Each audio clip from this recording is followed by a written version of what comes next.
Sebelum menonton video ini, alangkah baiknya tekan dulu tombol subscribe-nya, dan nyalakan juga tombol loncengnya. Supaya channel ini bisa berkembang, dan memberikan informasi terbaru untuk Anda. Terima kasih. Gus Dur sebagai pimpinan NU, di masa Orde Baru, adalah salah satu oposisi terkuat rezim Soeharto. Setelah Soeharto tumbang, Gus Dur sempat menjadi presiden sebentar, sebelum dilengsarkan secara politis oleh DPR. Dari perkawinannya dengan Sinta Nuriyah, Gus Dur dikaruniai 4 putri, yaitu Zanuba Arifah Cafsoh Wahid alias Yeni Wahid, Alisa Kotrunada Wahid, Anita Hayatun Nufus Wahid, dan Inayah Wulandari Wahid. Gus Dur lahir pada tanggal 7 September tahun 1940 di Jombang, Jawa Timur. Memiliki nama asli Abdurrahman Adahil. Dia adalah putra sulung dari Kiai Haji Wahid Hashim, dan cucu dari Kiai Haji Hashim Asy'ari, pendiri Nahdlatul Ulama. Dari pihak ibu, Gus Dur merupakan cucu dari Kiai Haji Bisri Sansuri, pendiri Pondok Pesantren Denanyar, Jombang, Jawa Timur. Gus Dur pertama kali belajar mengaji dengan sang kakek Kiai Haji Hashim Asy'ari. Di usia 5 tahun, Gus Dur sudah bisa membaca Al-Quran. Selepas lulus sekolah dasar, Gus Dur dikirim orang tuanya untuk sekolah di Sekolah Menengah Ekonomi Pertama SMEP di Gowongan. Di saat yang sama dia juga ngaji di Pondok Pesantren Krapyak, Yogyakarta. Gus Dur memiliki kegemaran membaca yang luar biasa. Buku-buku karya Ernest Hemingway, John Steinbeck, Will Durant, hingga buku Lenin berjudul What is to be Done tamat dia baca. Selesai dari SMEP, Gus Dur melanjutkan ke Pondok Pesantren Tegalrejo, Magelang, Jawa Tengah, selama 2 tahun. Lalu ke Pondok Pesantren Tambak Beras di Jombang. Di usia 22 tahun, Gus Dur diberangkatkan untuk menunaikan ibadah haji ke Tanah Suci. Setelah itu Gus Dur dikirim belajar ke Al-Azhar University, Kairo, Mesir, Fakultas Syariah Kuliah Al-Syariah dari tahun 1964 sampai 1966.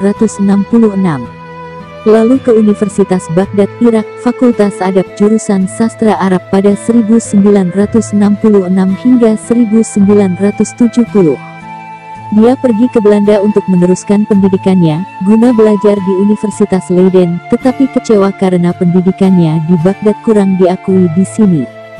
Gus Dur lalu pergi ke Jerman dan Prancis sebelum kembali ke Indonesia pada 1971.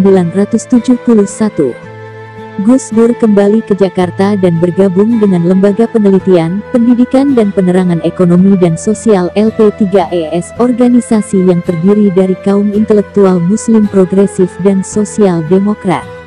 LP3ES mendirikan majalah Prisma di mana Gus Dur menjadi salah satu kontributor utamanya dan sering berkeliling pesantren dan madrasah di seluruh Jawa. Saat inilah dia memprihatinkan kondisi pesantren karena nilai-nilai tradisional pesantren semakin luntur akibat perubahan dan kemiskinan pesantren yang ia lihat. Abdurrahman Wahid meneruskan karirnya sebagai jurnalis, menulis untuk Tempo dan Kompas. Artikelnya diterima baik dan mulai mengembangkan reputasi sebagai komentator sosial. Dengan popularitas intelektualnya itu, Gus Dur mendapatkan banyak undangan untuk memberikan kuliah dan seminar, sehingga dia harus pulang pergi Jakarta dan Jombang. Pada 1974, Gus Dur mendapat pekerjaan tambahan di Jombang sebagai guru di pesantren Tambak Beras. 1 tahun kemudian, Gus Dur menambah pekerjaannya dengan menjadi guru kitab Al-Hikam. Pada 1977, dia bergabung di Universitas Hashim Asy'ari sebagai dekan Fakultas Praktik dan Kepercayaan Islam, dengan mengajar subjek tambahan seperti pedagogi, syariat Islam, dan misiologi. Setelah kembali ke tanah air, Gus Dur tak lantas berkiprah di kepengurusan Nahdlatul Ulama. Ia lalu diminta berperan aktif menjalankan NU tapi ditolaknya. Namun, Gus Dur akhirnya menerima setelah kakeknya, Kiai Haji Bisri Sansuri, membujuknya. Karena mengambil pekerjaan ini, Gus Dur juga memilih pindah dari Jombang ke Jakarta. Baru pada 1984, Gus Dur berkiprah di NU hingga menjabat Ketua Umum Tanfiziyah sampai tahun 2000 atau 3 periode. Pada 1999, Gus Dur terpilih sebagai Presiden keempat RI secara demokratis menggantikan Baharudin Jusuf Habibie. Gus Dur menjabat hingga Mei tahun 2001. Dia dikenal sebagai presiden yang humanis dan juga humoris. Tak heran jika hingga saat ini banyak buku-buku yang tentang koleksi humor ala Gus Dur.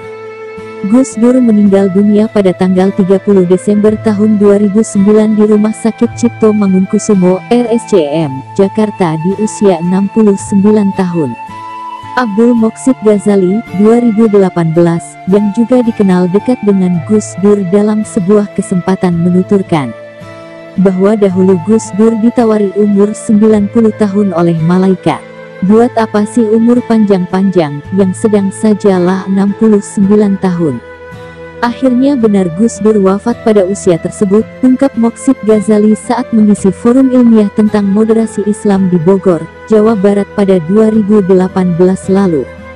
Kisah Gus Dur tersebut muncul ketika Moqsid Ghazali juga menjelaskan riwayat salah seorang sahabat Nabi Muhammad, Sa'ad bin Abi Waqqas. Ketika itu sahabat Sa'ad didatangi malaikat pada umur 42 tahun dan ingin mencabut nyawanya. Seketika sahabat Sa'ad protes kepada malaikat karena anak-anaknya yang masih kecil. Akhirnya, sahabat Sa'ad berdoa meminta kepada Allah dan diberikan umur panjang, dikabulkan oleh Allah, 84 tahun baru meninggal. Kuburan sahabat Sa'ad berada di kota Guangzhou, Tiongkok, China, dan ramai diziarahi banyak orang dari mancanegara. Gus Dur meninggal setelah beberapa hari dirawat di RSCM Jakarta. Baik dalam kondisi dirawat dan setelah kepergiannya, orang-orang tidak pernah berhenti mengunjungi makam Gus Dur. Bahkan, padatnya pentakziah yang tidak terhitung jumlahnya dari berbagai daerah di Indonesia turut mengantar jenazah putra sulung Kiai Haji Wahid Hasyim tersebut ke tempat peristirahatan terakhir di kompleks makam keluarga Tebuireng, Jombang. Tebuireng saat itu tumpah ruah penuh dengan orang-orang yang ingin menyaksikan proses dikebumikannya Gus Dur.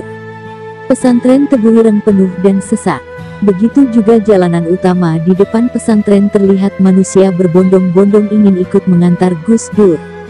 Di luar sana, tidak hanya teman-teman muslim yang memadati masjid, musola, dan majelis-majelis untuk mendoakan Gus Dur, tetapi juga teman-teman dari agama Konghucu, Katolik, Kristen, Hindu, dan Buddha turut meramaikan rumah ibadah masing-masing untuk mendoakan Gus Dur.